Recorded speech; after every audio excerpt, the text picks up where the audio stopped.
Vamos comenzando.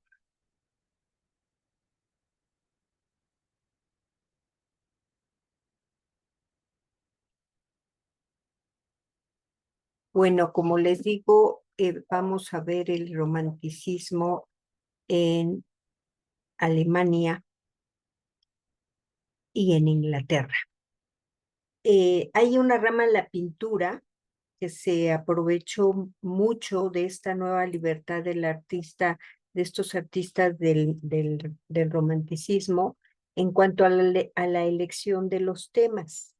Y la pintura de paisajes, que hasta entonces había sido considerada como una rama menor del arte, pues va a cambiar un tanto como consecuencia del espíritu romántico de finales del siglo XVIII, que van a aprovechar grandes artistas y se van a consagrar elevando este género de pintura a una nueva dignidad. Y uno de ellos es el alemán Caspar David Friedrich, considerado el artista alemán más importante de su generación y el representante del romanticismo en Alemania. Caspar David Friedrich es conocido por sus paisajes alegóricos de su periodo medio, en donde muestra figuras contemplativas opuestas a cielos nocturnos, nieblas matinales, árboles estériles, ruinas góticas, y su interés como artista era la reflexión de la naturaleza. Su trabajo, a menudo simbólico y anticlásico, intenta dar una respuesta subjetiva y emocional al mundo natural.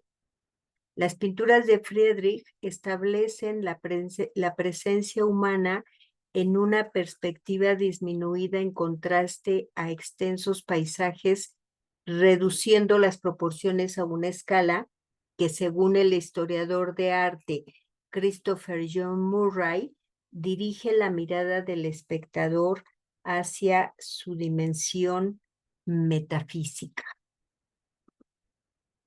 Caspar David Friedrich nació en un pequeño pueblo situado a la orilla del Báltico, que se llama Greinwald.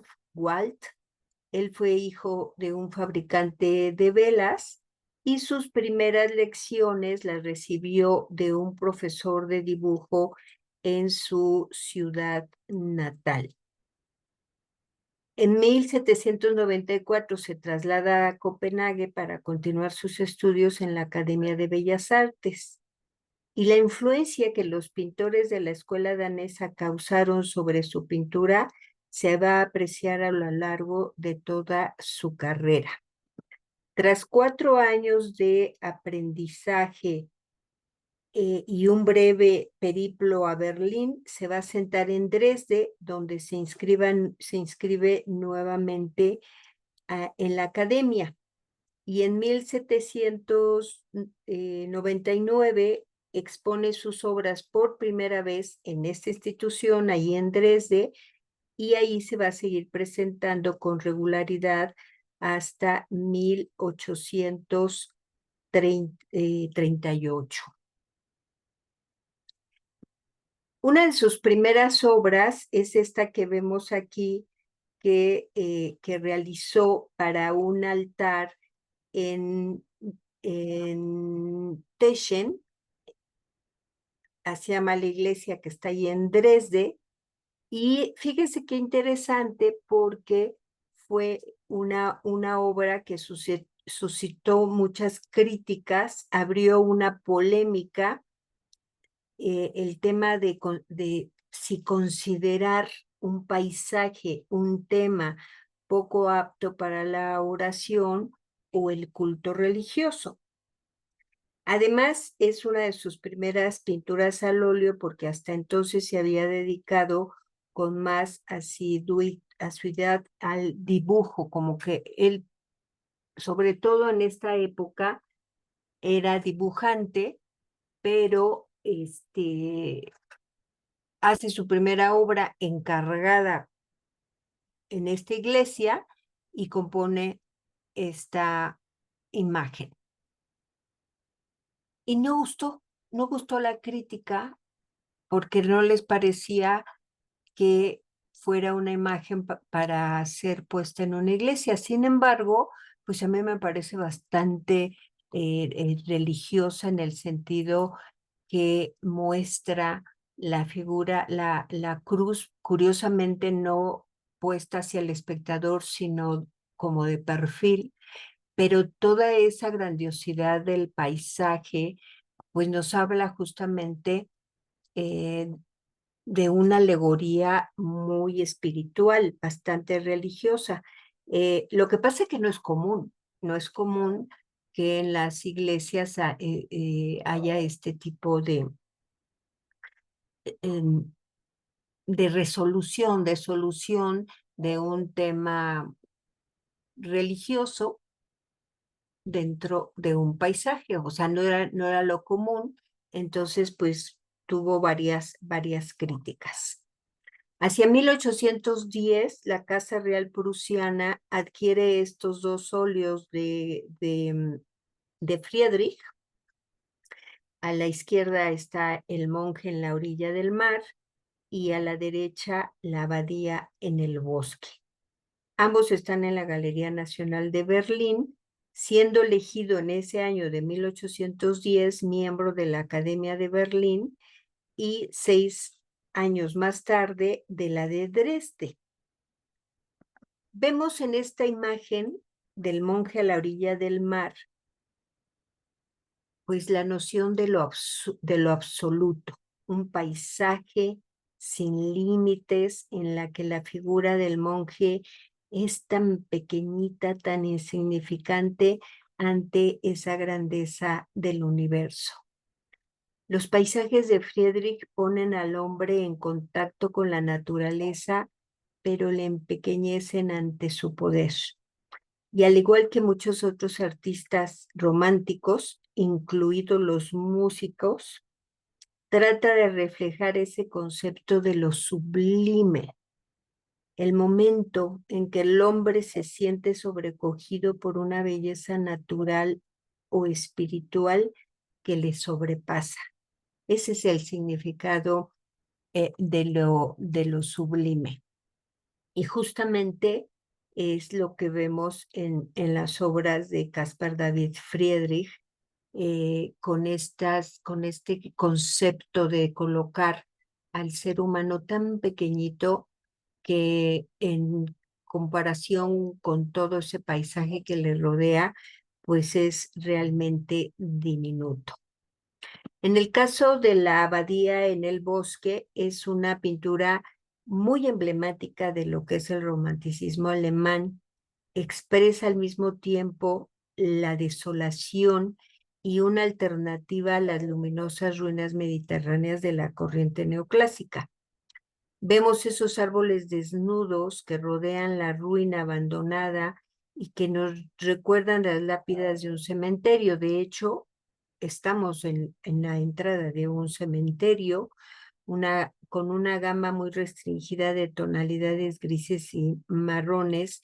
El artista traduce una desesperada melancolía en esta imagen. Se trata de una vista imaginaria en la que se expresa una originalidad temática y práctica. Friedrich se ha inspirado para hacer esta obra en la ruina de la iglesia del Dena en Pomerania, que vemos aquí en esta fotografía. En la obra de Friedrich acentúa ese significado religioso mediante el añadido del crucifijo en el portal y la ventana por encima de este.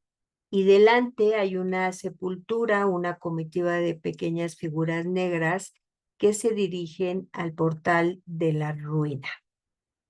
El escritor Theodor Korner, contemporáneo del pintor, describió este cuadro en un verso. Dice Korner: la fuente de la gracia se ha derramado en la muerte y alcanzan la beatitud los que por la tumba pasan a la luz eterna. Friedrich era un gran amante de estas ruinas. No solamente hay ese cuadro que acabamos de ver, sino que en otra ocasión, en 1825, pintó este monasterio ruina en el Dena, no tan tétrico como el anterior, sino más bien es como una imagen de cómo estaban las ruinas en ese momento captadas por el artista alemán. Otro paisaje muy interesante que hace Friedrich es este que está representando el norte de Bohemia, una región que el artista conocía muy bien gracias a viajes que había hecho entre 1807 y 1808. En primer término, aparece un personaje a quien se ha considerado pudiera tratarse del propio Friedrich. Está contemplando el horizonte vuelto y apoyado en una roca, con un destacado traje urbano rojo y blanco. De este modo, parece fuera de lugar en esta escena tenebrosa, solo en la inmensidad del mundo. Y a pesar de tratarse de un paisaje nocturno cubierto por densas nubes, entre las que asoma a lo lejos algo de la luz lunar, el primer plano se halla intensamente iluminado por una luz directa, pero el centro de la composición, que está muy cuidadosamente equilibrada geométricamente, es ese arco iris que cruza el lienzo de extremo a extremo en una curva muy regular sobre el eje del horizonte. Y en el centro se alza en forma piramidal el Rosenberg, esa montaña que vemos ahí en el paisaje. La obra es una alegoría de Dios, de su presencia en la tierra, ciertamente remota, contemplada por el hombre incapaz de adentrarse más allá del valle. Goethe, quien ejerció no poca influencia en Friedrich, expresó lo que parece ser la idea del caminante del lienzo. Dice Goethe: heme aquí, subiendo y bajando cerros y buscando lo divino en las hierbas y las piedras. Los paisajes de Caspar David Friedrich son a un tiempo espirituales y melancólicos. Amplios panoramas de montañas, nubes y niebla que invitan a la reflexión, a la meditación, al encuentro con lo sublime y eterno. En 1818, Friedrich se casa con Carolina Bonmer, lo cual no modificó ni su manera de pensar ni su actitud vital eh, por este acontecimiento. Lo que sí produjo fue un cambio, un nuevo motivo en su pintura, el de la figura femenina. Por ejemplo, esta obra la realiza en Dresde entre 1818 y 19, al poco tiempo de retornar de su viaje de bodas a Greifswald y Rügen.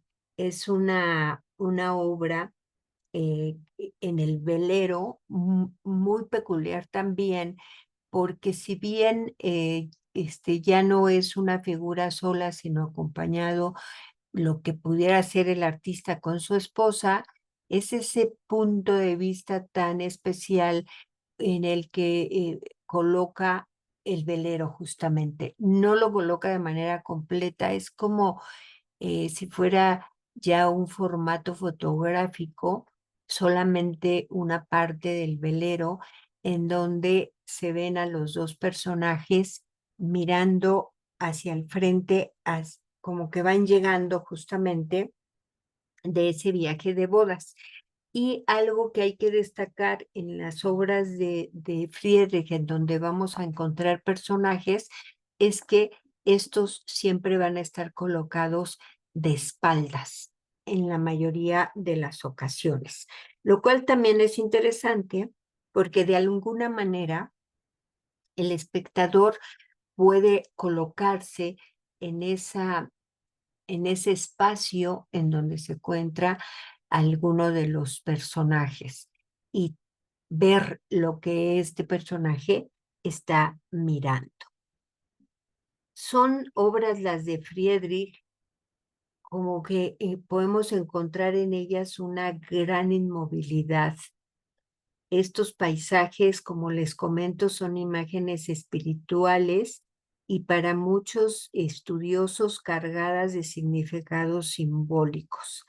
Aquí para algunos de ellos, justamente en esta obra de los acantilados, la presencia de la barca es una alegoría simbolizando el pasaje del hombre hacia el reino de los dioses.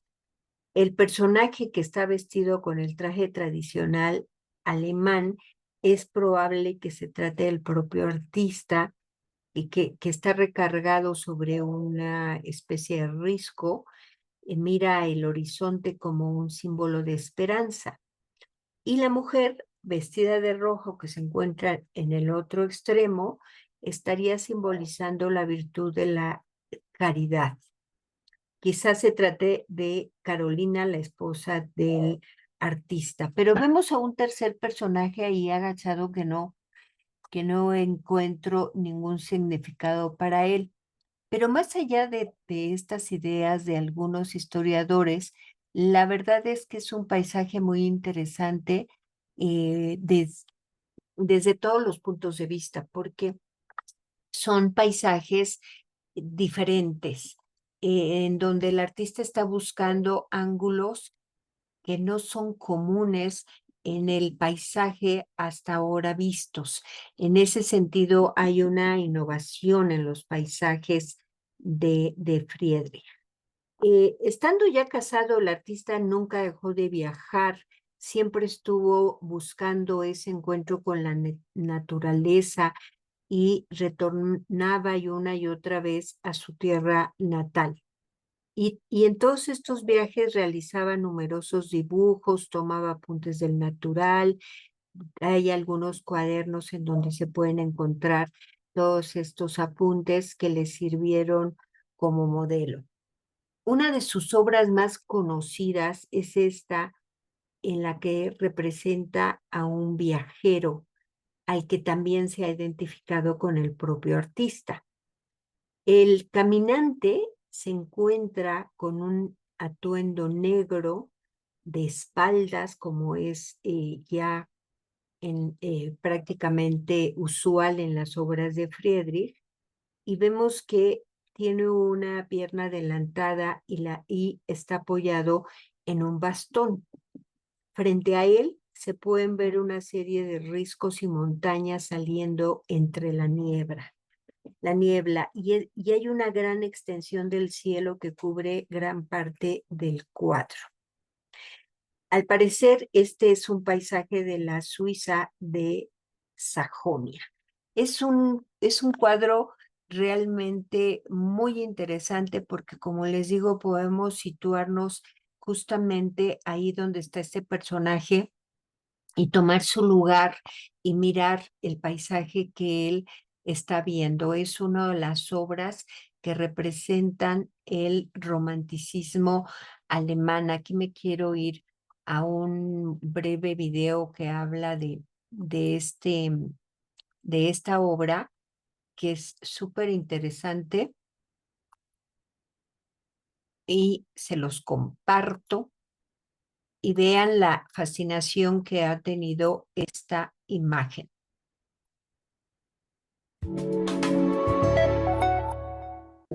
Está solo sobre una roca contemplando el horizonte. El caminante sobre el mar de nubes. Una obra de Caspar David Friedrich. El óleo, pintado en 1818, se transformó en el símbolo del romanticismo alemán. La sensación de haber llegado a la meta, de mirar a un futuro incierto, son dos aspectos en la vida del ser humano que todos comprenden, independientemente del nivel de educación, cultura o sexo. Eso convierte la obra en un ícono atemporal. Estas son las versiones del Caminante de Caspar David Friedrich, adaptada a tiempos actuales.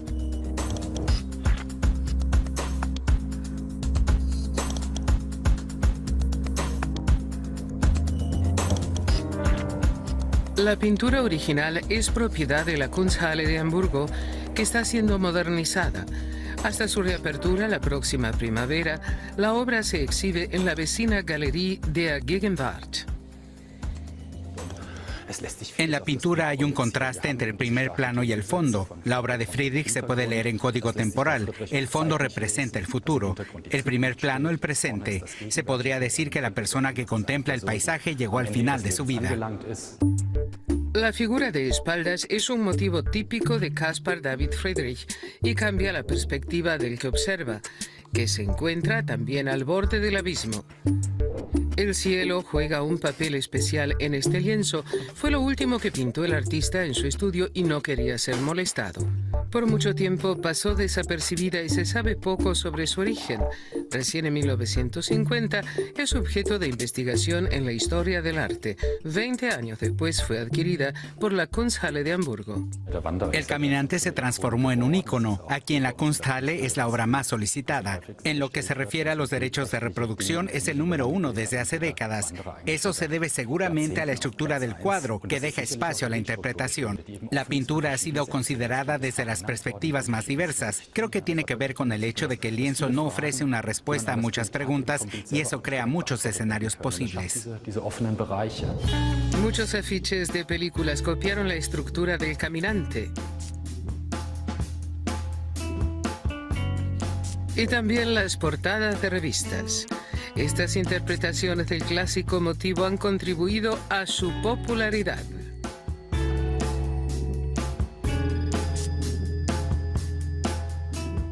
El ilustrador berlinés Christoph Niemann retomó el tema para la portada actual de la revista alemana de arte Weltkunst.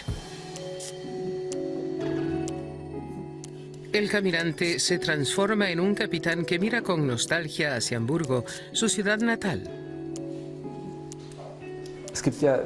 Hay dos características especiales en el cuadro. La primera es que no vemos ningún rostro, y eso tiene la gran ventaja de que el observador está más abierto. Si tenemos un rostro, lo miramos y todo lo demás pasa a segundo plano. La otra es que la composición es muy rígida. El observador está ahí, en medio del cuadro, sin un acceso directo. Es como estar ante unas puertas que se abren y no saber qué hacer. Pero ahí está la libertad de conquistar ese paisaje.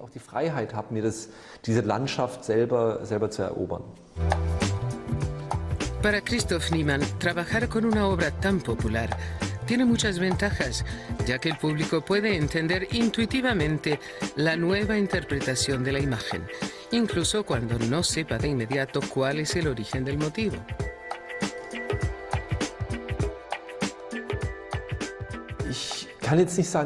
Yo no diría que el cuadro por sí solo sea una fuente de inspiración. Lo que sí causa inspiración es que la obra está anclada en la cultura. Las imágenes son muy populares en nuestra cultura. Solo así funciona. Si fuera una pintura desconocida proveniente de una cultura que no conozco y que otros tampoco conocen, entonces podríamos tener el mismo cuadro, igual de bonito e innovador, pero no funcionaría como herramienta de comunicación. Ese es precisamente el aspecto que me interesa. Si se busca en Internet El Caminante sobre el mar de nubes, dará con un aluvión de imágenes que refieren a la obra. Cualquiera puede convertirse en el Caminante. Es una obra que quizás nos saca de lo cotidiano, que nos catapulta a otro mundo. Eso le confiere mucha fuerza a este cuadro y, de hecho, es uno de los motivos postales más vendidos aquí. meistverkauften Postkartenmotiven überhaupt zählt. El cuadro es un icono en el que yo me reencuentro y conozco a otras personas que les pasa lo mismo. Y como ha sido reproducido tantas veces, se ha transformado en una parte de mi personalidad. Como suele ocurrir con las obras de culto, este lienzo nos ofrece un acceso inmediato a grandes emociones. Son estas obras las que alcanzan el estatus de culto.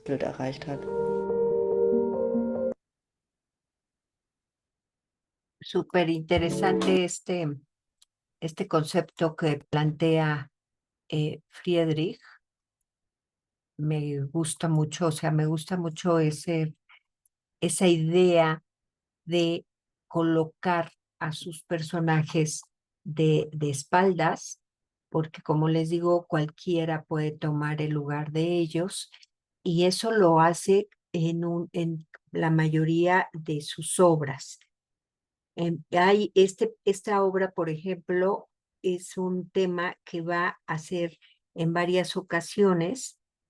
En este momento hay un cambio en su estilo, las composiciones se hacen menos simétricas, se detecta un nuevo énfasis en las figuras, generalmente en pareja.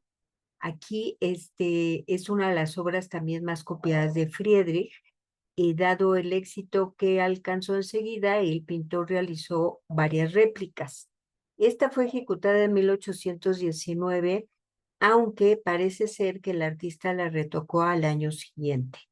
Y la obra perteneció al pintor noruego romántico Johann Christian Clausendal, quien en 1840, a la muerte del maestro, la donó a la Galería de Arte de Dresde.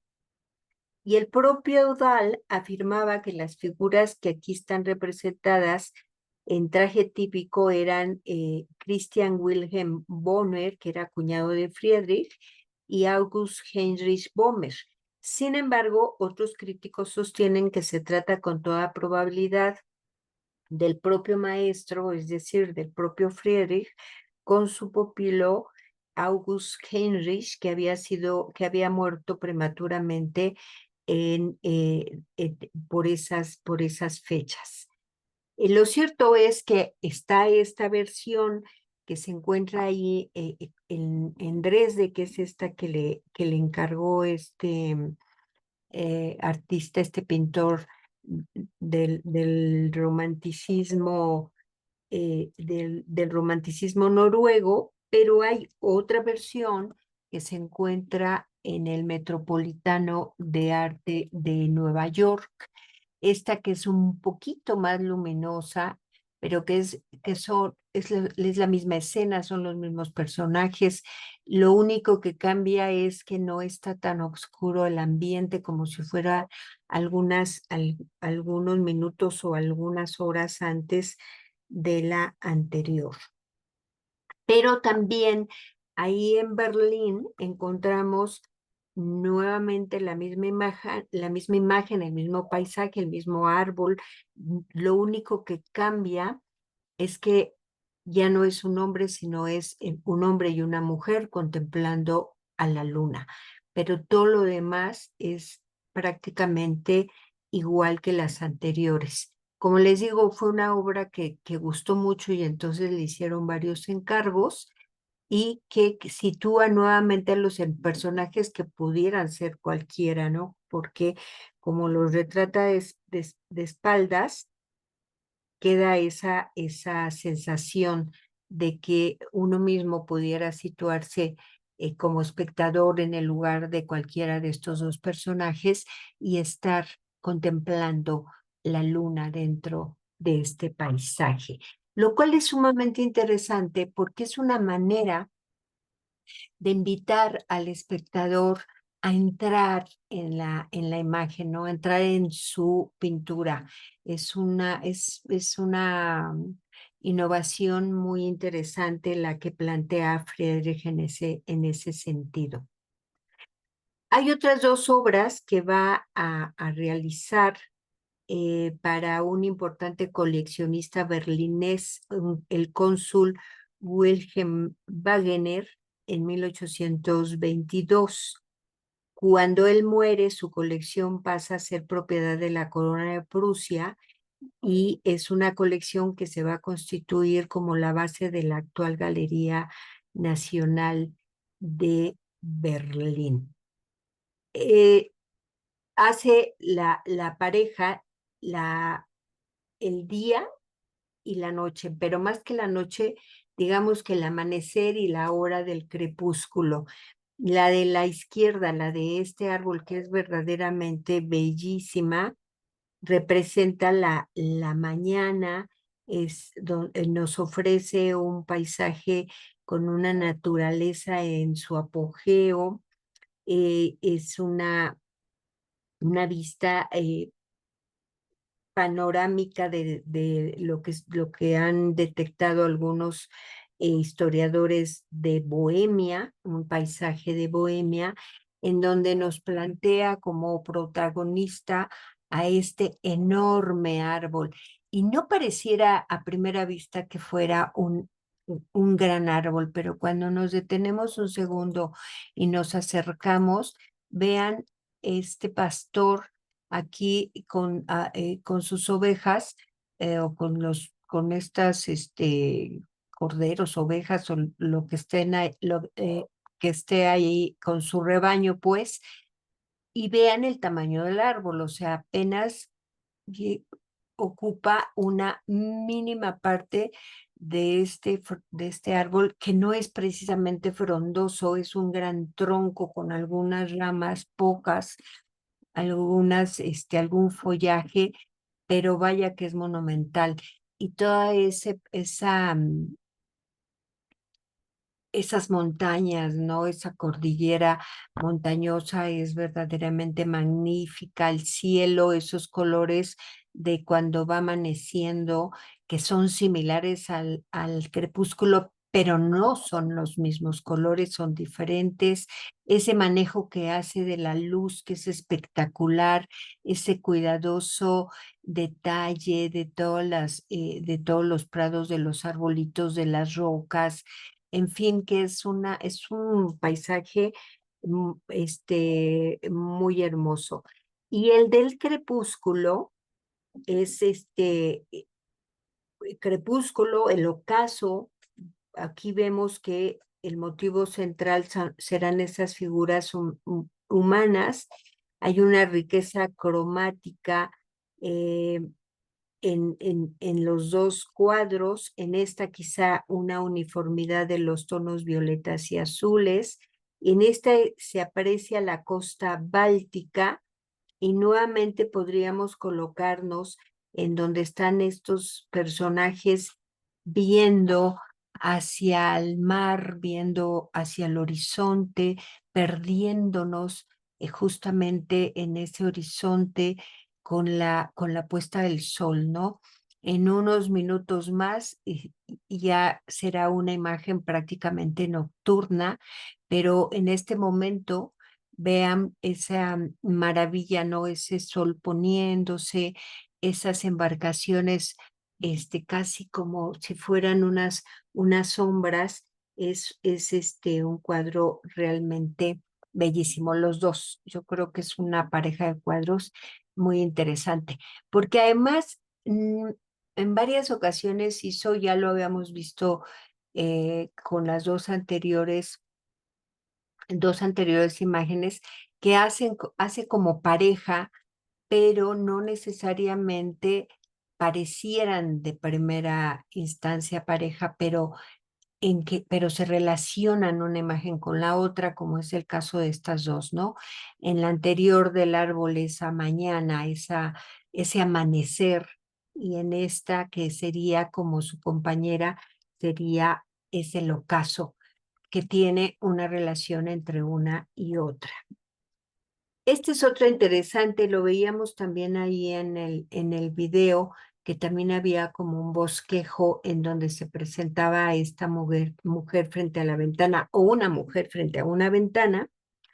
Aquí aparece una mujer de espaldas, se piensa que pudiera ser Carolina Bomer, la esposa del pintor, recargada en el marco de la ventana de un estudio, un lugar vacío, salvo por las 2 botellas y el vaso en la repisa de la ventana, a través de la cual se ve el río Elba y el mástil de un barco.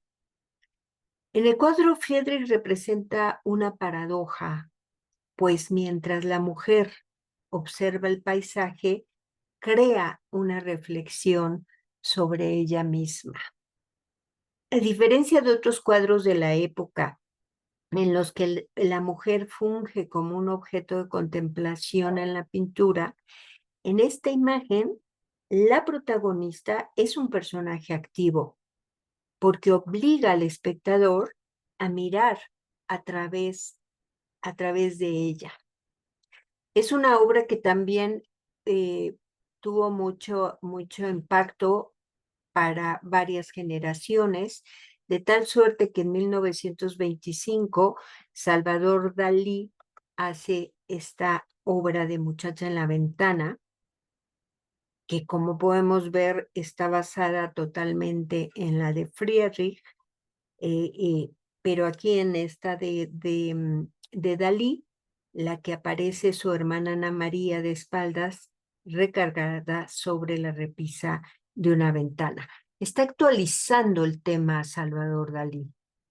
Y probablemente para todos sea más conocida la de Dalí, porque fue un pintor que es muy famoso, pero vemos que se ha basado en la de Friedrich. Otra pintura muy icónica en el corpus de Friedrich es esta por varias razones.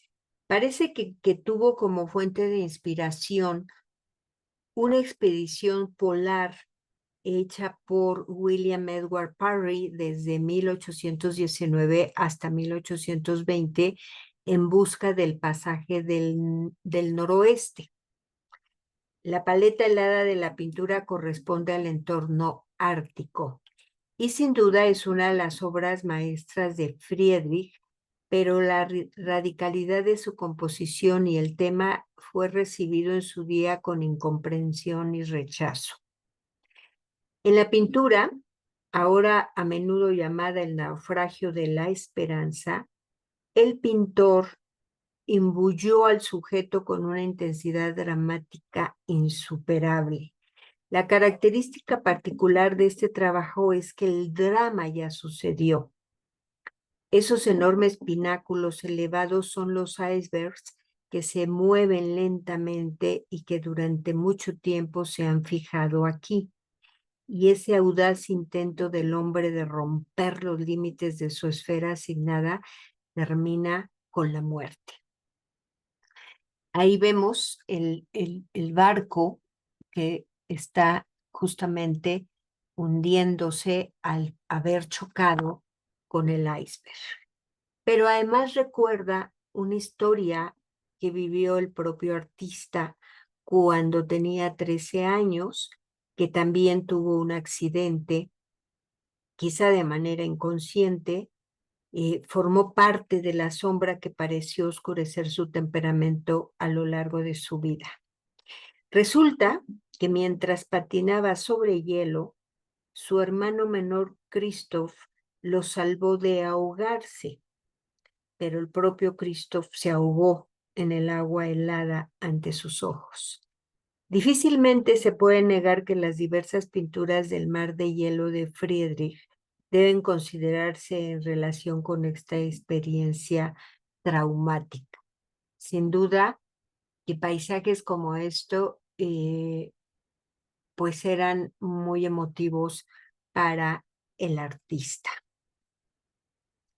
Esta mañana de Pascua la encontramos en el Museo Thyssen-Bornemisza en Madrid.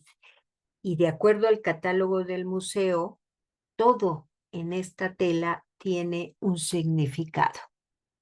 Por ejemplo, la luna y el amanecer se relacionan con la muerte y con la esperanza de la vida eterna. Y la estación del año elegida que anticipa la primavera se relaciona con la resurrección. Este lienzo perteneció también a Wilhelm Wegener, que en 1859 la describió de la siguiente manera. 3 mujeres caminan rígidamente hacia el cementerio por la mañana muy temprano. Todavía no ha amanecido y la luna alta en el firmamento aún permanece, aunque ya no ilumina el paisaje y no arroja sombras. Los viejos árboles al lado del camino están echando yemas y en los campos se ven los verdes brotes que han sobrevivido al invierno. La naturaleza celebra su despertar.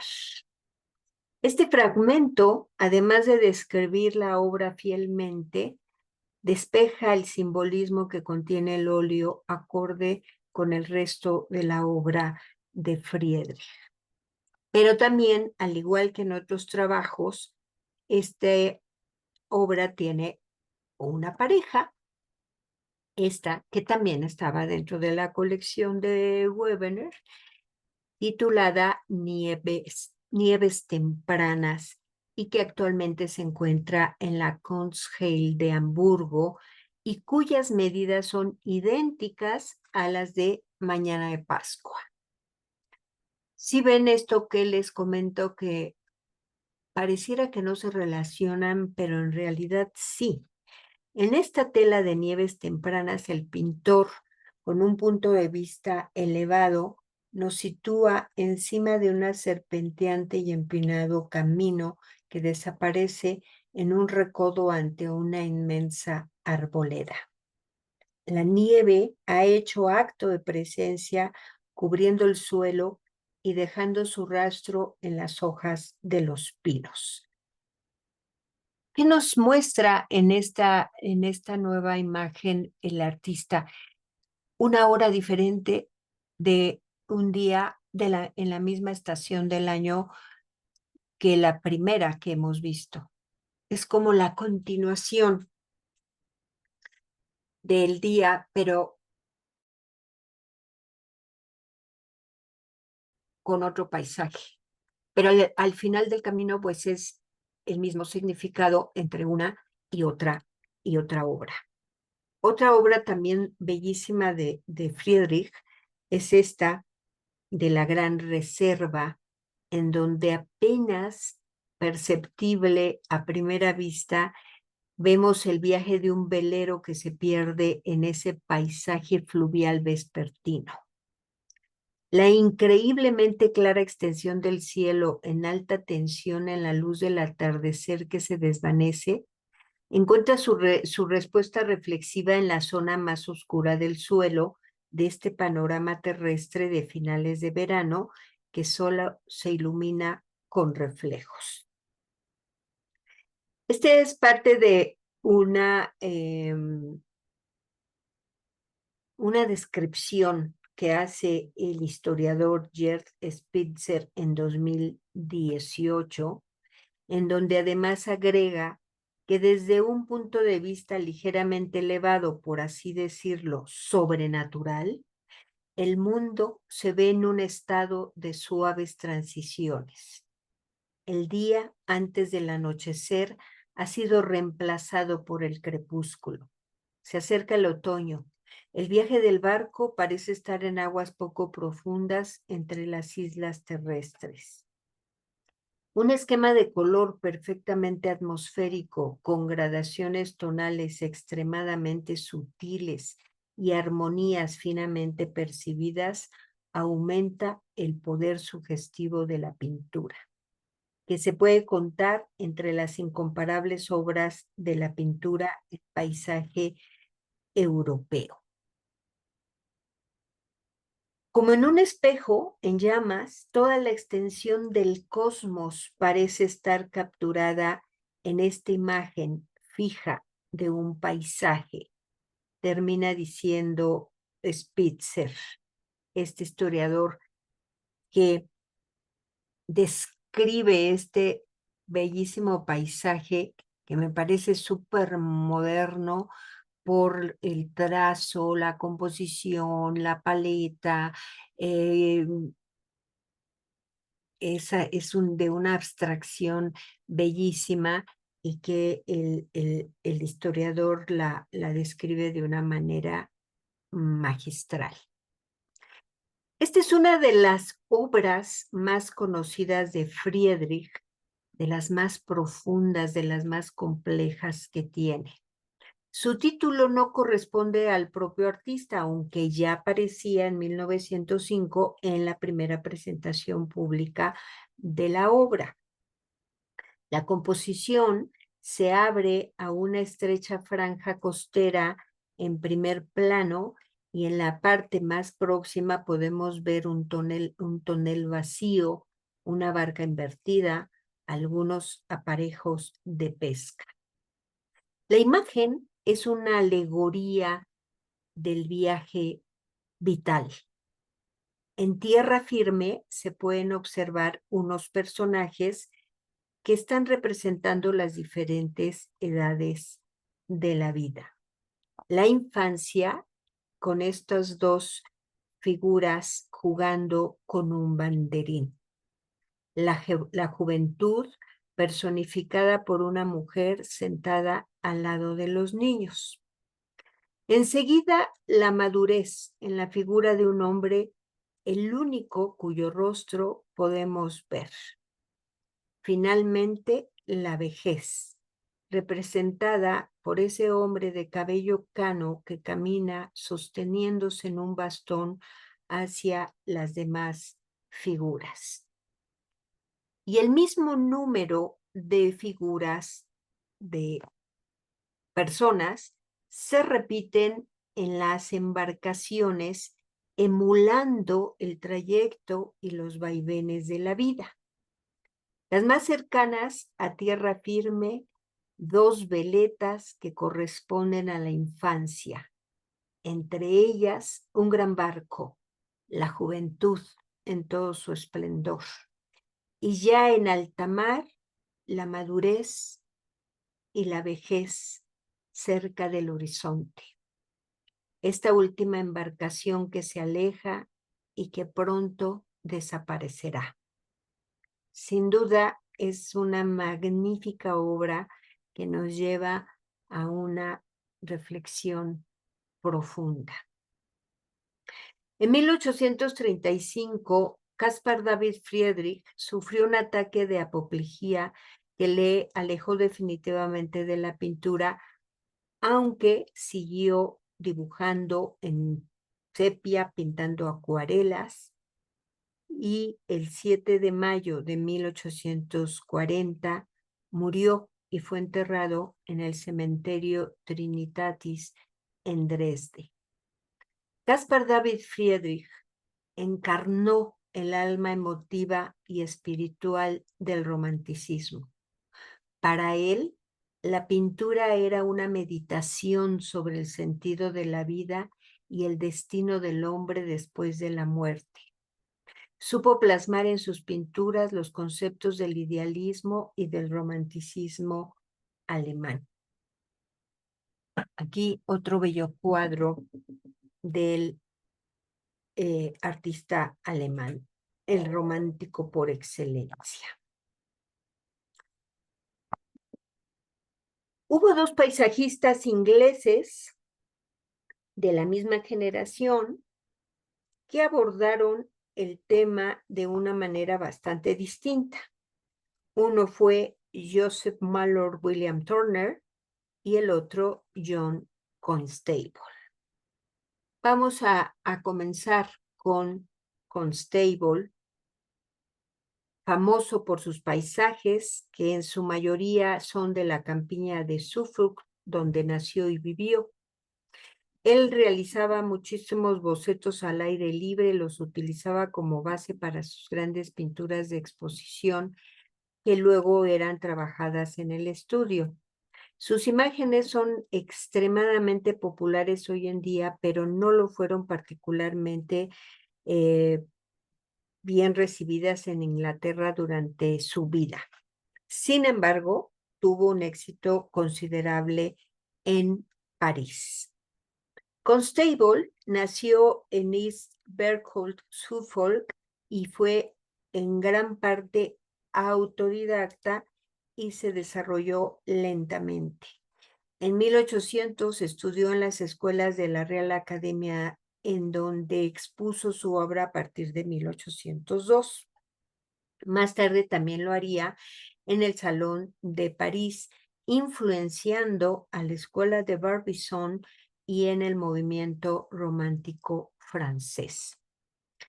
Aunque su estilo estuvo influenciado por artistas holandeses, entre los que destaca Pedro Pablo Rubens y el francés Claude Lorrain, el realismo y la vitalidad de su obra la hacen bastante original.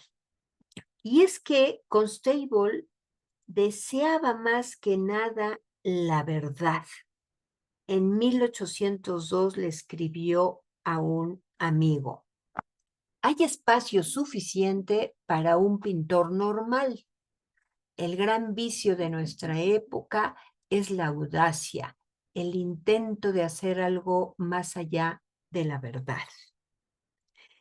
Es decir, Constable no quería sorprender a nadie con innovaciones atrevidas, sino más bien procuraba tan solo ser fiel a su propia visión. Es decir, ser naturalista, salir al campo, tomar notas del natural, reelaborarlas y hacer un gran cuadro en su estudio. Aquí vemos un apunte de unos troncos de árboles. Vean las dimensiones del óleo. Es un apunte, pero en estos apuntes el artista era más atrevido a menudo que en sus cuadros terminados. Aunque todavía no había llegado el momento en que el público aceptara el esbozo de una rápida impresión como una obra digna de ser expuesta. Eso todavía faltaría por lo menos pues unos 80 años, porque ya se va a dar prácticamente en el siglo XX. Sin embargo, sus cuadros produjeron una impresión cuando fueron exhibidos por primera vez. Constable pintó la Catedral de Salisbury muchas veces desde diferentes puntos de vista. Algunos de estos cuadros eran bocetos al óleo hechos al aire libre, como este que vemos aquí en la imagen, mientras que otros eran cuadros de gran tamaño destinados a la exposición. Este boceto fue creado durante la visita de 6 semanas que hizo Constable a Salisbury en el verano de 1820. La vista es desde la otra orilla del río Avon, mirando hacia el este a través de los prados y la parte trasera de las casas en el close que rodea la catedral con agujas. A la derecha está Leaden Hall, donde Constable y su familia se alojaban con su amigo el archidiácono John Fisher. El cálido fondo de color beige, vean estas formas, es parte de la preparación del lienzo y se muestra a través de la pintura del cielo y se ha dejado expuesto en muchos lugares del follaje y el primer plano. Aquí vemos los golpes, puntos y rayas de pintura espesa sin mezclar que forman las figuras y los reflejos en el agua y que revelan la espontaneidad y la frescura de la técnica de Constable. Fíjense qué interesante. Es un artista que capta al aire libre lo que después veremos casi 100 años más tarde con el impresionismo.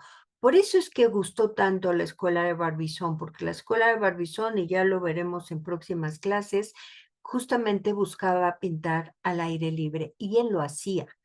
Creaba este tipo de apuntes, de bocetos, como casi 100 años después lo hicieran los impresionistas. Sin darse cuenta, Constable estaba resolviendo una situación que no se va a ver reflejado hasta después. Por eso es que su obra en su momento no gustó tanto, aunque cuando ya trabajaba en una obra acabada, porque estas pinceladas, esta pintura gruesa, matérica, lo hacía en el boceto. En la obra terminada era mucho más pulido. Esta es la segunda de las 6 pinturas monumentales del paisaje que Constable exhibió en la Real Academia entre 1819 y 25. El molino Stratford era una fábrica de papel impulsada por agua, actualmente está demolida, estaba en el río Stour cerca de East Berkhouse en Suffolk. Constable nos muestra el molino en la sombra, mientras que los rayos del sol juegan entre los árboles junto a los meandros del río. Un sauce moribundo se inclina sobre el agua cristalina y vislumbramos una lejana granja iluminada por el sol. Una niña observa a un niño lanzar su hilo de pescar al agua y parece que el pescador a su izquierda acaba de morder el anzuelo. Después de la muerte de Constable, la pintura se conoció como los jóvenes waltonianos, una referencia al libro de Isaac Walton sobre pesca, que se publicó en 1653. Vean la diferencia de la obra anterior. Aquí, por supuesto, la pincelada es más controlada porque ya lo está haciendo en estudio, ya hay una atención en todos los detalles, no deja partes sin acabar en donde se vea la capa de preparación, sino que ya haces como acabados más pulidos porque era lo que se esperaba en ese momento en un paisaje. En esta obra de 1821 del carro de heno, vemos otro molino que es el Flatford Mill. Era un molino de agua para moler maíz que era operado justamente por la familia Constable durante casi 100 años. Y todavía sobrevive y está a una milla del lugar en que nació el artista en East Berkhouse, Suffolk.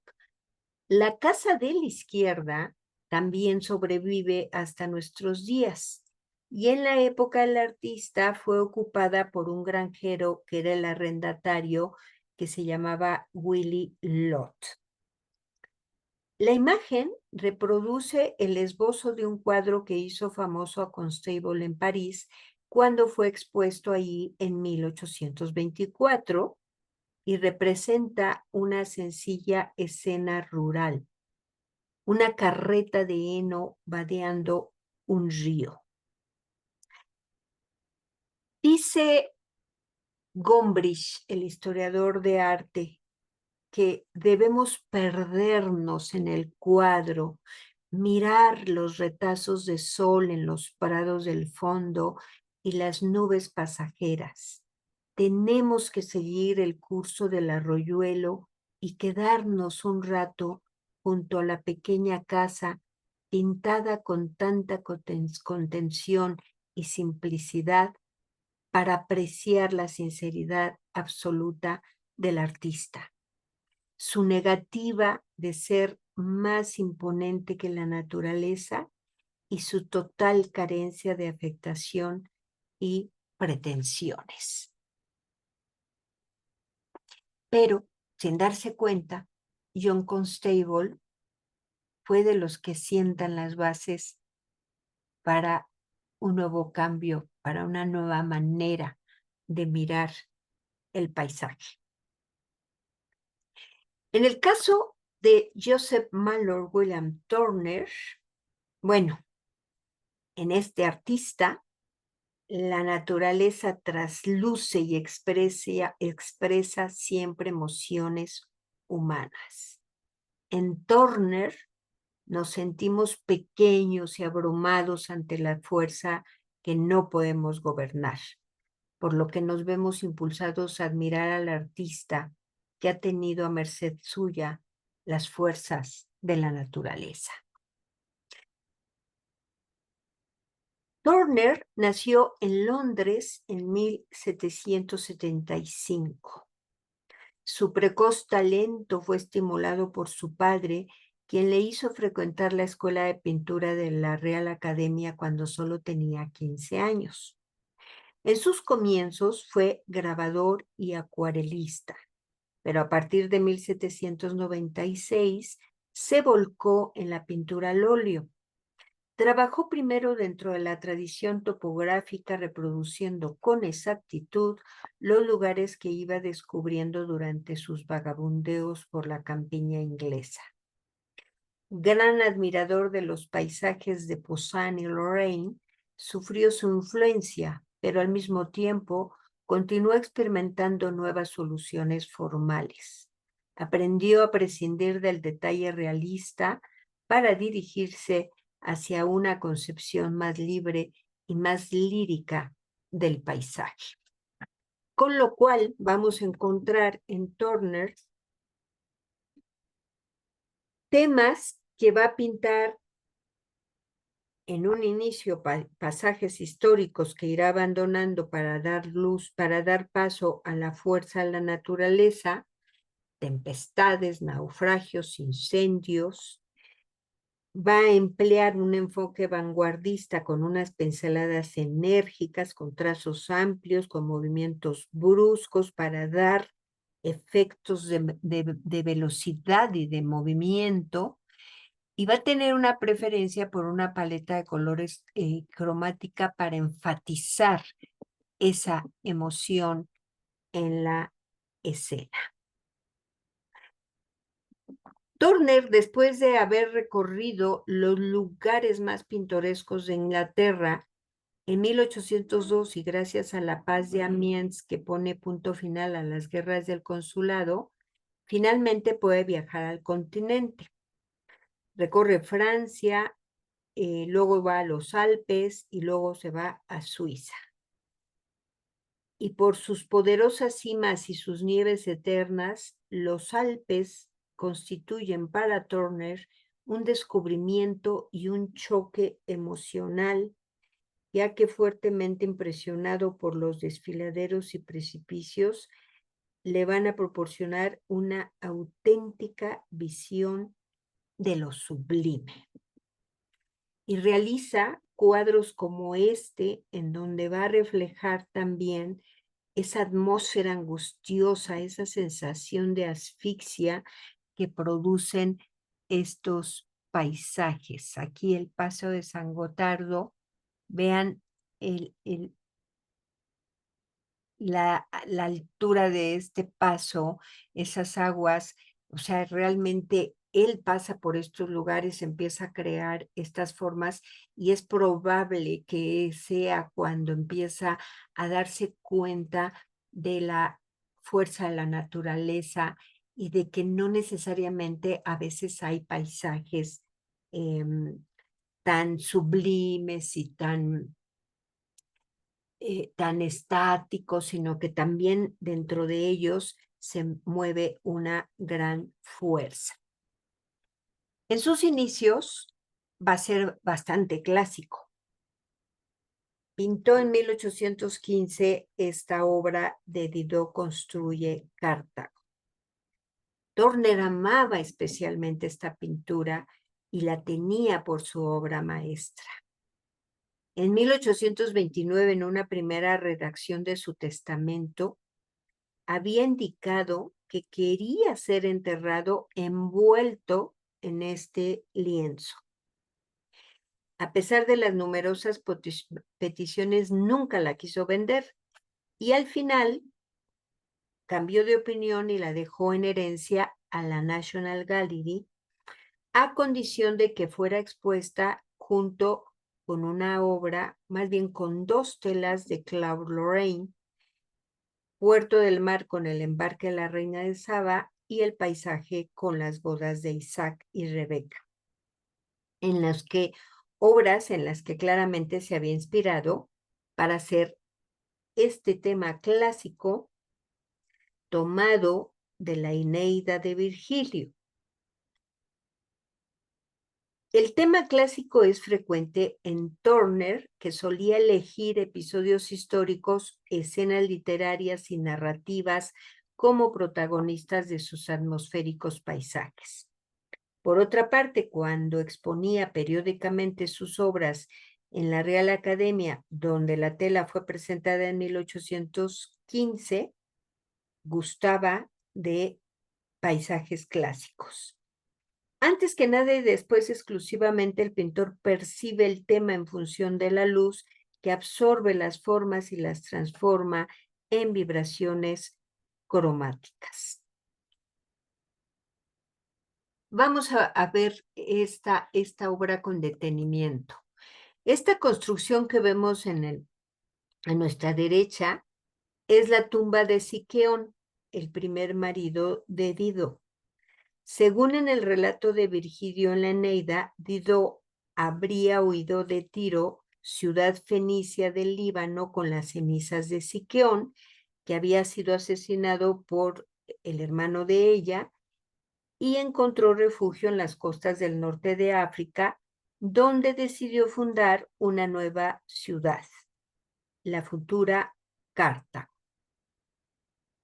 Rodeada por su séquito, Dido da instrucciones para la construcción de la ciudad. Ante ella, vestido con un manto oscuro y el yelmo de guerrero, aparece Eneas, de quien la reina se va a enamorar y que también será causa de su suicidio. Ambos están aislados del resto y resaltados por dos palos mayores alineados diagonalmente sobre ellos. Aquí están estos dos personajes que son los protagonistas. Cuentan los biógrafos de Turner que el artista había visto en 1799 Puerto de Mar con el embarque de la reina de Saba que pintó Claude Lorraine en 1648 y que estaba en la colección de John Julius Angerstein, y que se emocionó hasta las lágrimas, convencido de que nunca lograría pintar tan bien. Es por ello que cuando termina de hacer esta obra de Dido, es cuando decide, le encantó cómo quedó, porque inspirado por Lorraine en esta obra y en otra más que les he comentado, pues no quería deshacerse de ella, le pareció que era su gran obra maestra. Y finalmente la dona a la National Gallery de Londres para ser puesta entre las dos obras de Claude Lorraine, y actualmente ahí podemos encontrarla. Turner viaja a Italia, en donde va a hacer un descubrimiento capital para su pintura: la luz. Más que por la belleza de los monumentos históricos, Turner fue seducido por la luz de los paisajes italianos que descubrió por primera vez en 1819. Los cielos de Turín, de Venecia, de Roma y Nápoles van a marcar para siempre su pintura, y va a dar un giro total a su vida consagrada a partir de entonces a la búsqueda de la luz por el color. Durante las 3 décadas siguientes, esa vena italiana le va a inspirar numerosos paisajes. Venecia, en particular, fue pintada bajo todos sus aspectos con una precisión digna de Canaletto, como esta que vemos aquí del Puente de los Suspiros el Palacio Ducal y la aduana. O también esa luz se va a ver reducida a una brillante luminosidad en esta obra de la dogana, San Giorgio, Citella, esta de Venecia, Godana y San Giorgio Maggiore, en donde encontramos también un gran estudio de luz que está haciendo Turner en este maravilloso, es como una estampa veneciana verdaderamente asombrosa. Creo que aquí es buen momento para conocer un poco más acerca de este pintor a través de una exposición que hubo en el Museo del Prado, muy interesante porque habla de Turner y los maestros, de todas estas influencias que tuvo, pero también de las influencias que dejó. Fue una exposición muy interesante, como todas las que tiene el Museo del Prado, pero vamos a ver qué nos dicen de este pintor.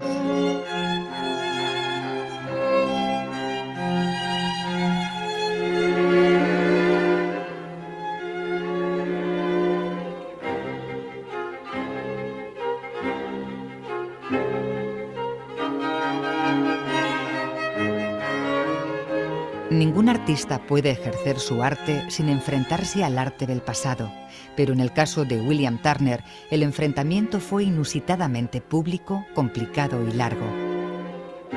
Jamás, durante toda su carrera, se cansó Turner de medir su talento con el de los precursores que más admiraba, ni de dramatizar abiertamente sus intentos de hacerlo, al tiempo que dedicaba cada vez más energías a idear formas propias e innovadoras de imaginería pictórica moderna.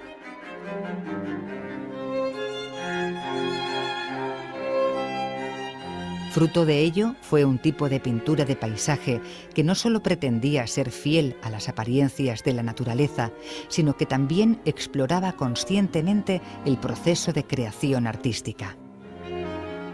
Con el objetivo de ilustrar este argumento, David Solkin creyó oportuno organizar una exposición en la que las obras de Turner dialogan con la de sus maestros que admiró y que tanto influyeron en su propia estética y trayectoria pictórica.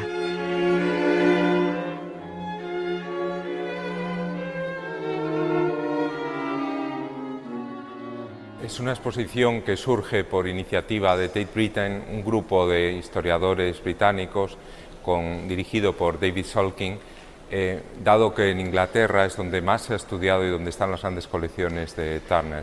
Entonces nos sumamos el Prado primero, luego el Louvre también, y es una exposición que ha tenido 3 sedes, cada una de ellas distinta, pero con una base común, que es la de comparar la obra de Turner con la de los maestros más importantes anteriores a él y también con la de sus contemporáneos, con los cuales compitió. Se trata de la primera muestra de grandes proporciones que se dedica en España a William Turner. En la exposición del Museo del Prado, que podrá visitarse hasta el próximo 19 de septiembre, se expondrán un total de 80 obras, 40 de ellas del propio Turner, procedentes de instituciones y colecciones europeas y norteamericanas. La exposición del Museo del Prado presenta ciertas novedades frente a las 2 sedes anteriores. Fundamentalmente, aquí se ha apostado por incluir en la muestra obras maestras de Turner de gran formato. Es el pintor que en mayor medida se relaciona con maestros anteriores, buscando establecer una genealogía, una tradición propia, y es influido sobre todo, por un lado, por el paisaje clasicista francés del siglo XVII, Claudio de Lorena, Poussin, Gaspard Huguet, pero por otro lado también por los grandes maestros holandeses del siglo XVII, que aportan una visión atmosférica más moderna, una atención a las cualidades cambiantes de la naturaleza que es muy típicamente británica. William Turner inició su educación artística a la edad de 14 años. Desde 1789 fue desarrollando su actividad creativa como delineante de arquitectura, formación que le enseñó a utilizar la línea y las aguadas de color con gran precisión. En los famosos aguafuertes de ruinas romanas de Piranesi y sus fantásticos interiores de cárceles imaginarias, comprendió Turner la importancia de crear espacios y ambientes con un gran impacto visual, en donde la figura humana desempeñaba un papel menor. Este afán de Turner por dotar de un gran dramatismo a sus obras se puede apreciar también en Naufragio de un carguero. Esta obra, también escogida por el Museo del Prado y que no había estado presente ni en la muestra de Londres ni en la de París, ilustra claramente la influencia que ejerció sobre el artista el pintor holandés Van de Velde. El potente naturalismo holandés del siglo XVII también fascinó a Turner. Su obra Horno de cal, en Coolbrookdale, surge a partir del paisaje con el descanso en la huida del gran maestro holandés, del que comentó: Rembrandt ha introducido dos luces, una luz del fuego y la otra desde una ventana, para contrastar con el alba gris y trémula que quiebra la oscuridad. Turner hace una fusión de estas dos tradiciones, pero al mismo tiempo bebe también en otros maestros como Rubens, como Tiziano y los venecianos, y como Watteau, Piranesi y Canaletto. Fundamentalmente, estos son los antiguos maestros representados en la exposición. Venus y Adonis, en su rico cromatismo y en la concepción general, debe mucho a la tradición veneciana de paisajes con episodios históricos, al estilo de las obras de Tiziano y Veronés. Su lealtad al llamado Grand Style de la Royal Academy de Londres, institución que podía asegurarle reconocimiento profesional y prestigio social, le llevó a prestar un gran interés a la pintura de paisaje. Eneas y Sibila es el más temprano de los paisajes clasicistas con figuras mitológicas que se conocen de Turner. Esta obra hace pareja con El lago de Nemi, de Richard Wilson, del que aprendió una visión contenida y clasicista del paisaje. Las imitaciones de artistas franceses como Poussin, Duguay y sobre todo de Claudio de Lorena señalan el deseo de Turner de aparecer como heredero de los maestros tradicionalmente más apreciados. A partir de una composición que sigue los principios del paisaje clasicista francés, sobre todo de Claudio de Lorena, la importancia de la luz, del color y de la ejecución disuelta es tal que transforman completamente la noción del cuadro, ¿no? En este sentido, para ver la importancia del color, hay que señalar que Turner está muy atento a nuevos pigmentos que él crea a partir de conchas de moluscos machacados que no siempre han tenido estabilidad, y realmente consigue unos tonos y una luz, sobre todo, que desmaterializan prácticamente el paisaje, ¿no? Lo convierten en algo aéreo. Turner consiguió crear un modelo a partir de los cuadros de sus maestros. Se expuso al reto que suponía recrear los brillantes efectos atmosféricos que caracterizan las escenas de mar de obras como Puerto con el embarque de Santa Úrsula, de su gran admirado maestro Claudio de Lorena. El resultado fue una obra maestra, El Imperio Cartaginés, en el que el fondo de paisaje se entrelaza con la actividad humana del primer plano.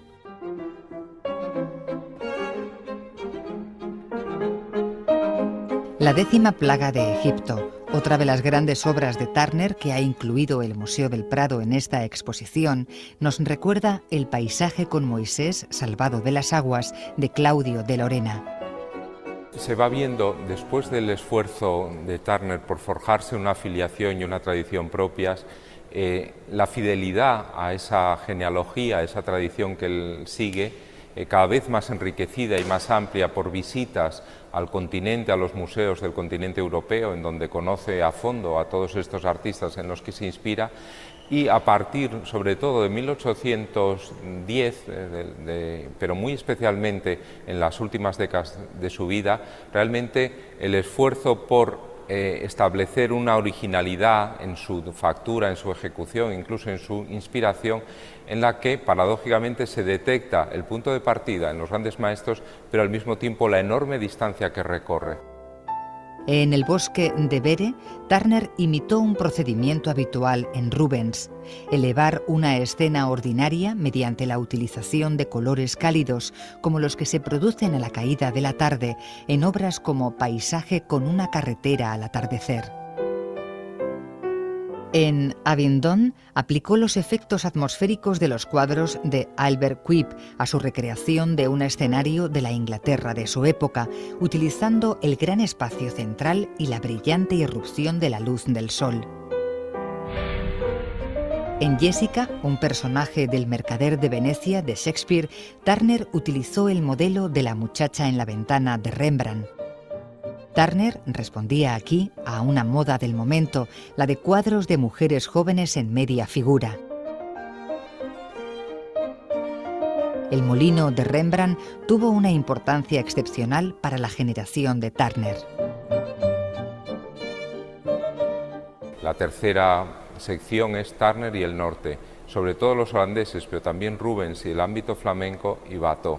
La cuarta sección es de homenaje de Turner a los artistas a los que admiró, a los que introduce en sus asuntos como motivos propios de sus composiciones. Homenaje a Canaletto, se ve a Canaletto pintando en el Canal de Venecia. Homenaje a Watteau, en el interior del estudio de Watteau se ve a este pintando. Homenaje a Rafael en las logias y homenaje a Ruysdael.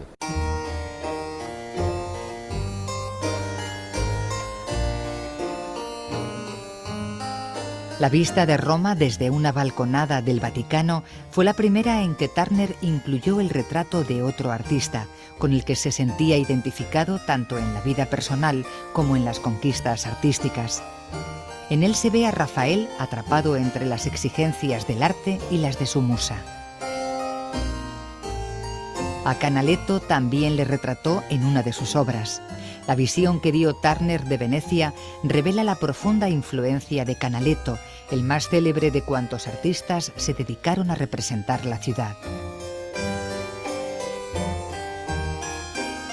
Con la obra que representa a Watteau en su estudio, Turner abordó un género de popularidad creciente: cuadros de pequeño formato con románticas escenas del pasado. La quinta sección es la más amplia, es Turner y sus contemporáneos, en donde se van estableciendo las comparaciones con estos maestros que he señalado, sobre todo Constable, Loutherbourg y Bonington. Y la última sección es aquella del final, de la obra final de Turner, en donde se fija nuevamente en la tradición de Claudio de Lorena por un lado y de Ruysdael por otro, para evolucionar hacia una pintura mucho más avanzada, de atmósferas más difusas, prácticamente en los lindes con la abstracción. En esta sección se muestran las obras de los artistas coetáneos de Turner, a los que tanto admiró y con los que tanto compitió. Uno de los primeros y más importantes amigos de Turner fue el acuarelista Thomas Girtin. Su Casa Blanca fue aclamada como la obra maestra de su producción. Turner tuvo en mente esta obra en sus acuarelas. En los primeros años de la década de 1830, Stanfield consiguió que le consideraran el mejor pintor de vistas de Venecia. Para Turner fue un desafío imposible de resistir. Este espíritu competitivo de Turner se puede apreciar en su obra Un barco encallado. Las escenas costeras del pintor Constable, que gozaban de gran prestigio, hicieron que Turner afrontara de nuevo el desafío. Aprovechó los días del barnizado que dejaba la Royal Academy antes de mostrar las obras al gran público, y al ver el cuadro de Constable decidió añadir un toque rojo en forma de boya en el mar para crear un efecto dramático mayor que el de su compañero. La batalla de Trafalgar fue el único encargo regio de Turner. Esta obra, que se compara en esta exposición al de Loutherbourg, recibió numerosas críticas por su escasa fidelidad a la verdad histórica. El cuadro Paz se peleó en el mar es una de las obras principales del último Turner. Es un homenaje a David Wilkie, un pintor con el cual rivalizó, y al mismo tiempo está ambientado en un escenario español, prácticamente con Trafalgar el único que pintó Turner, que es el Peñón de Gibraltar, junto al cual fue sepultado en el mar el cuerpo de Wilkie, que había contraído el cólera volviendo de Tierra Santa. Es un poema elegíaco y en él el negro y el blanco tienen un interés fundamental. De hecho, las velas negras con los crespones y ese recurso del fuego en las aguas sorprendieron a los críticos de su época. Este cuadro es un homenaje a la pintura. Es la muerte del gran pintor Wilkie, con el que rivalizó porque era considerado el que mejor representaba la naturaleza vulgar. Turner pintó un herrero de pueblo para la exposición anual de la Royal Academy de 1807, donde se colocó al lado del violinista ciego de Wilkie. Turner, finalmente a su muerte, le dedicó este gran homenaje. Otros dos de los cuadros principales de esta etapa final son los dos relacionados con el diluvio, con el Génesis, ¿no? La víspera del diluvio y la mañana después del diluvio, que son una reflexión sobre las teorías del color de Goethe, que él conocía por una traducción reciente, en donde también establece un diálogo con un contemporáneo, en este caso no un artista, sino un escritor que había profundizado sobre el valor del color como vehículo de emociones. Antes del diluvio refleja la oscuridad, la sombra, la melancolía, y sin embargo, la mañana del diluvio está repleta de colores vivos y alegres que transmiten estados de ánimos positivos, optimistas. Este sentido del valor emotivo del color va a ser muy importante en el siglo XIX y se ve aquí plasmado con un extraordinario interés como anticipación, ¿no? Él también dialoga con las teorías de Goethe y las corrige, porque Goethe decía en la oscuridad no hay color, y él demuestra que sí hay color en el primero de estos cuadros, ¿no? Por otro lado, en ambos se ve cómo la composición se disuelve, cómo hay un sentido de torbellino, en un caso hacia adentro, en otro hacia afuera, que rompe con los límites del cuadro, ¿no? Con lo cual la novedad, incluso compositiva, es absoluta. Entierro en el mar, sombra y oscuridad, la tarde del diluvio y luz y color, la mañana después del diluvio, son tres obras maestras que Turner realizó al final de su carrera. El Museo del Prado ha elegido estas obras para el desenlace de esta gran exposición, ya que en ellas se aprecia perfectamente la originalidad y el estilo propio inconfundible que consiguió Turner tras años de observación y admiración por cada uno de sus maestros.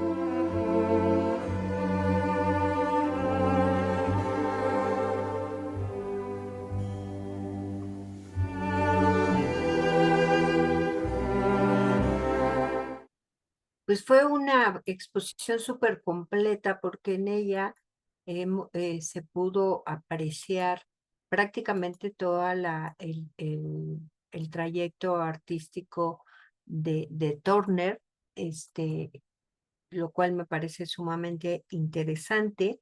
Y hemos visto cómo justamente las obras con las que termina la exposición son estas en donde cambia un poco el estilo de Turner, porque es el momento en el cual va a hacer la representación de pinturas muy novedosas, muy empastadas, con mucho movimiento, con un gran estudio de la luz, adelantándose al impresionismo.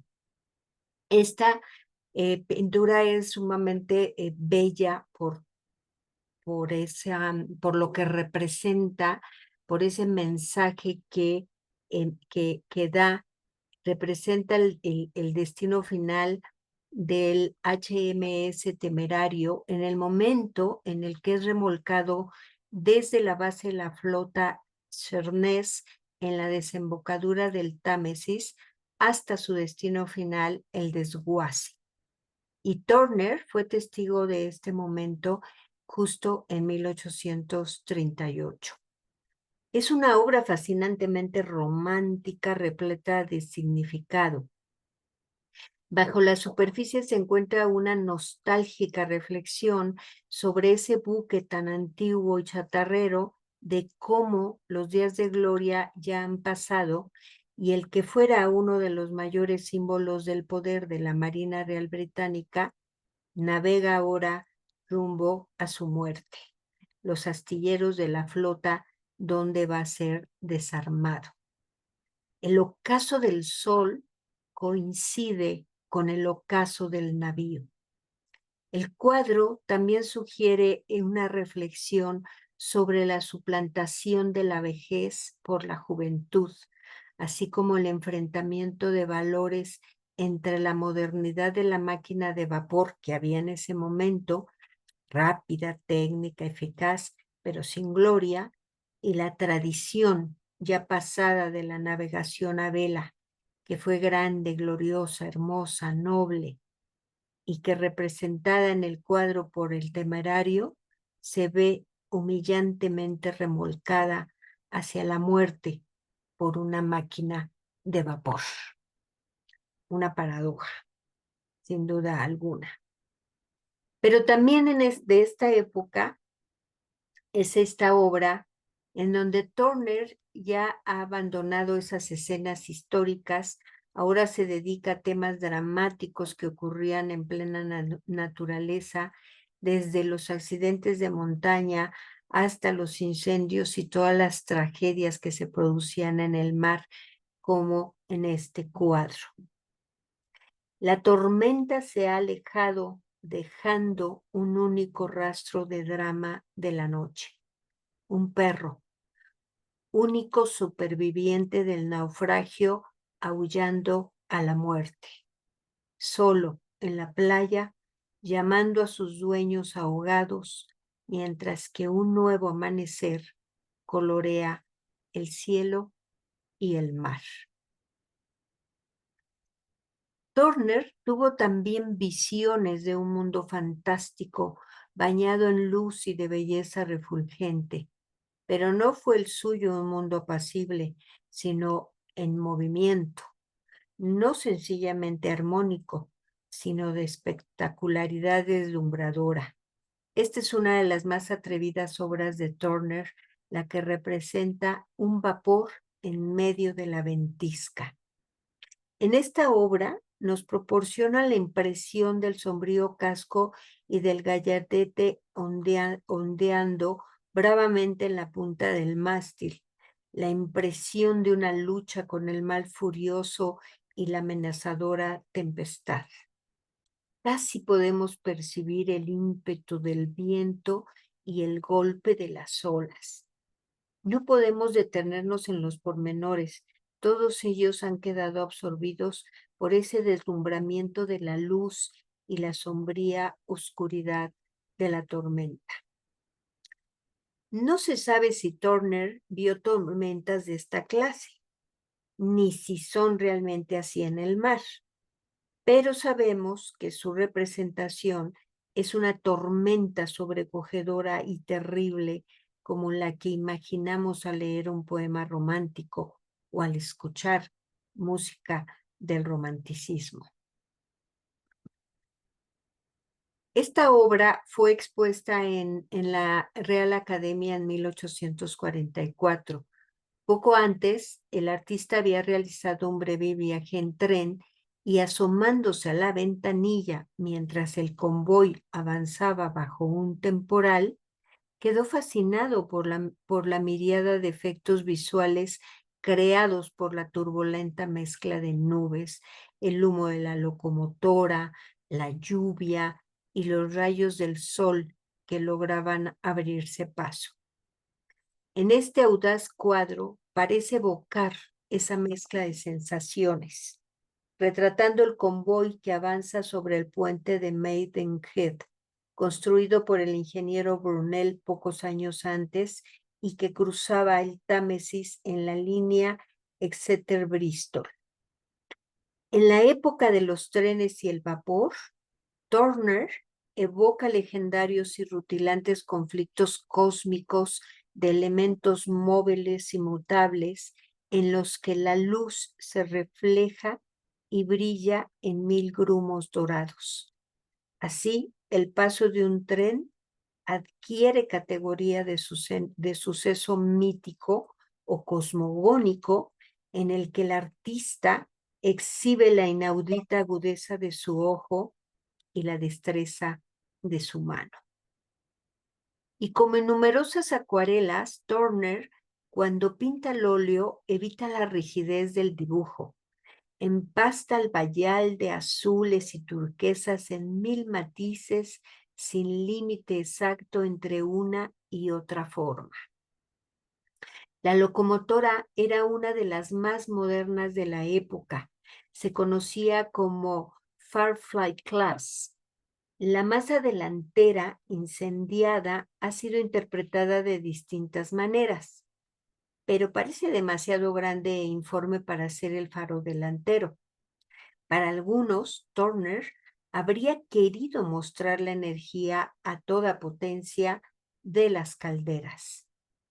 El título completo de la obra es Lluvia, Vapor y Velocidad, el Gran Ferrocarril Occidental. Fue pintado antes de 1844 y ese mismo año fue expuesto en la Real Academia. Y los críticos alabaron el sentido de la velocidad, de la energía, ampliado por la visión en perspectiva, así como los efectos para reflejar el temporal.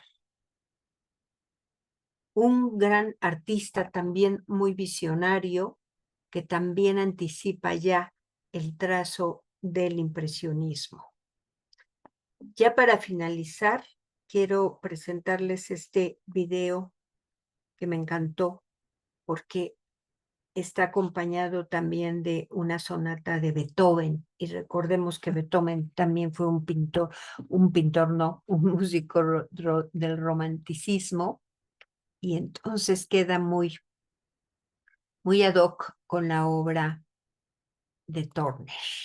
Y con él terminamos nuestra clase.